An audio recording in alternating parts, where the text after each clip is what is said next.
we are going to do a shock survey today because it is the time of the year where we need to harvest some of our underperforming or smaller bluegills.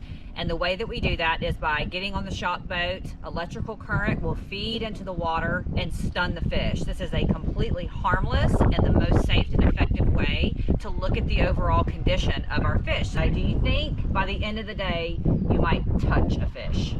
Maybe. Maybe. I'll take that. So you guys come on with us. We're going to get ready and hop on the boat here in just a minute. Stay tuned.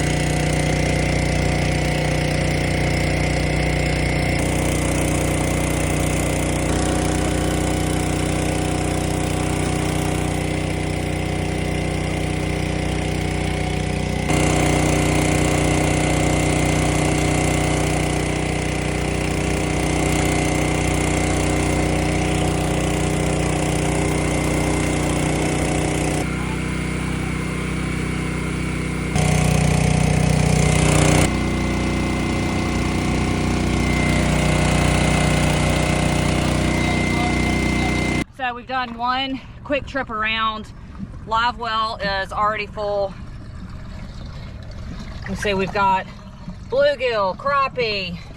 There's a bass in here somewhere. But just really quick, because I don't want to keep the bass in here. Beautiful post-spawn. This is a post-spawn. Does he pass? Took him long. Go on, touch him.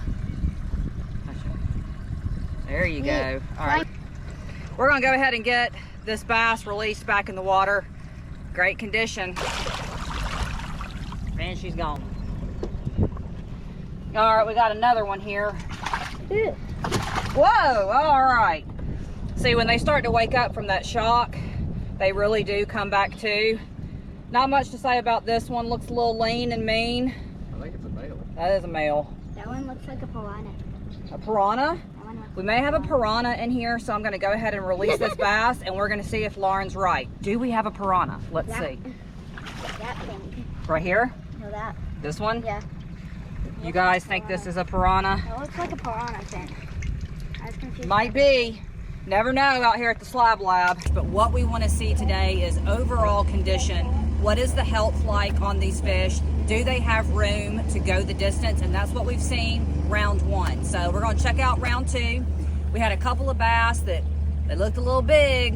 We may have to make some adjustments with that. We did see some 3 and 4 inch shell cracker, which makes me very happy because we had a lot of mortality from the ice events this winter. So far, very pleased. We're about to get into round two. I've recently started my YouTube back. So that's what all this is for.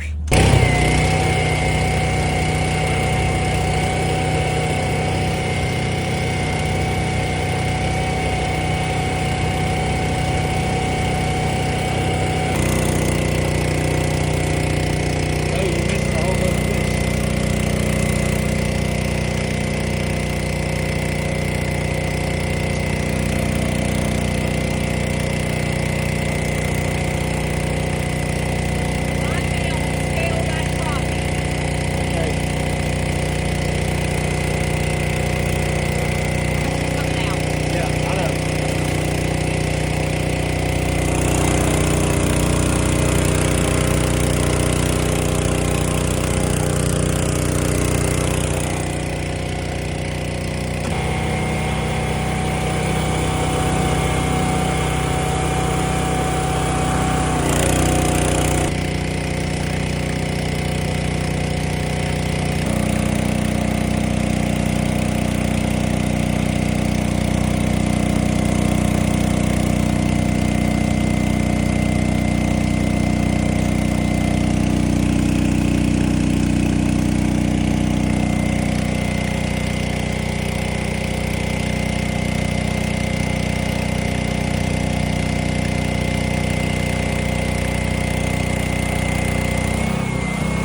color. Oh, it's good. This is the first time we've shocked on a decent day, and I don't know where. Belly on that little fish. As fat as it can be. Look at the belly on that little bitty fish right there. Absolutely 110% on feed. That's a great so female. you're obviously selecting it at a size, Sarah. How do you know that what you're not selecting there has got the potential 2 or 3 years to hit that magic number that you want? I don't, it's almost like an instinct for me. I just kind of know that it would have the potential to do something like this by looking at it. If you fall in love with a little fish, he's like, no, he's staying.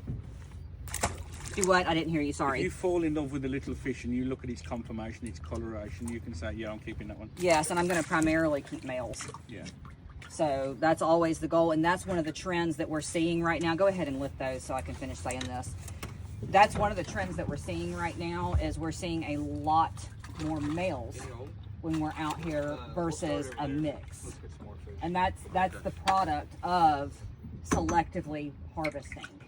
So we want to see more of the males. They do all of the work. They carry the genetics that we're looking for, especially the parental males. Like that's a parental male right there. We need to snap that comment there that she said and put it. The males do most of the work. You know what I mean? We'll use it on most things. Find you a woman that agrees. But look at that little thing. Look at that little thing. Keep going. And here's a stud. That's a 2-pound bluegill. Right there. Absolute trophy. I'm going to get him released. He's starting to wake up from his nap, Lauren. So I'm going to put him back in the big water. It's a great fish. Normally I have somebody here to distract Sarah, and I load all the fish while she's I know. See, I have to look at all of them. Well, Sam can get on the boat. She can do it. I'll allow it. Colors on that fish. All right, I'm going to have to start moving now, so you can just do camera down. That's a good parental male for Mark. I got cold and sat in the truck. Loaded everything. I pretended like I didn't stole see it. everything. Here's what happened. It was literally like 40 degrees out here. We had a north wind, and I was so cold I couldn't feel my hands or my feet. So I hopped in the truck, and Sean's just down there. Load after load after load. I had the big truck with me that day. Yeah, but it is important to selective harvest your waters if you are wanting to produce trophy fish. You've got to free up carrying capacity. You've got to decrease the competition for forage. So I know the end result of this is worth it, but it doesn't make it any easier for me to let go of my pride and joy bluegills. I've seen it. It's painful. It's painful. The emotion on her face. Yes. It's etched in her face. You should have been here the first or second time. It was, Well, I felt bad, and I never feel bad about taking fish out. She sulked for 2 weeks at home. Yeah, I did. I shed tears, not gonna lie to you. When you work as hard as we do to produce these fish, it's very difficult, but we also know the result of doing this, and you're getting to see that firsthand today. A lot of big fish, a lot of big fish. We're gonna have to go this way. But there was only that sort of soul we knew eventually. Look at the condition on that That's fish. crazy.